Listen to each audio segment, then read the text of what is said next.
দাউ দাউ করে জ্বলছে আগুন, আর এই আগুনে দোকানে আটকা পড়ে প্রাণ গেল দোকান কর্মচারী কলেজ ছাত্রের। পুড়ে ছাই হয়েছে 5টি দোকান। মঙ্গলবার রাত 3:30টার দিকে বরিশাল নগরের সিএনবি রোড এলাকার একটি দোকানে আগুন লাগে। খবর পেয়ে ফায়ার সার্ভিসের 4টি ইউনিট প্রায় 3 ঘন্টা চেষ্টায় পরিস্থিতি নিয়ন্ত্রণে আনে। পরে উদ্ধার করা হয় দোকানের ভেতরে থাকা সজীব জমাদ্দার নামে এক কর্মচারীর লাশ। 5টা দোকান ক্ষতিগ্রস্ত হয়েছে। তার প্রথম দোকানটা ছিল হলো আপনার পাঁচপাতির দোকান, ওই গ্যাসের গাড়ির কারেন্টে এটা সার্কিট হয়ে আমি আগুনটা ধরাচ্ছে।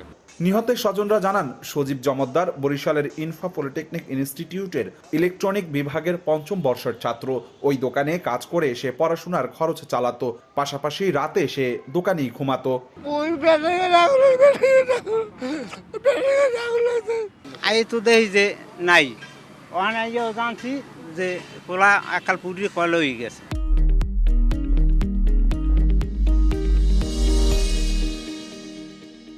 সজীবের মৃত্যুতে শোকের ছায়া নেমেছে তার শিক্ষা প্রতিষ্ঠানে। খবর পেয়ে হাসপাতালের মর্গে ছুটে আসেন সহপাঠী ও শিক্ষকরা।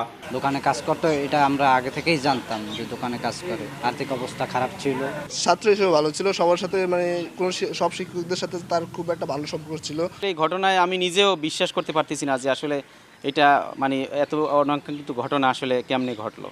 বৈদ্যুতিক শর্ট সার্কিটে আগুন লেগেছে বলে প্রাথমিক ধারণা পুলিশের। তদন্ত করে আইনানুগ ব্যবস্থার কথা জানান কর্মকর্তারা। প্রাথমিকভাবে যেটা জানতে পেরেছি, বৈদ্যুতিক শর্ট সার্কিট থেকে এটার সূত্রপাত ঘটেছে। এছাড়াও আর কোনো ঘটনা আছে কিনা এটা আমরা তদন্ত মাধ্যমে দেখছি। নিহত সজীব জমাদ্দারের বাড়ি বরিশাল জেলার বাকেরগঞ্জ উপজেলার কলসখাঠি এলাকায়। অপূর্ব অপু, সময় সংবাদ, বরিশাল।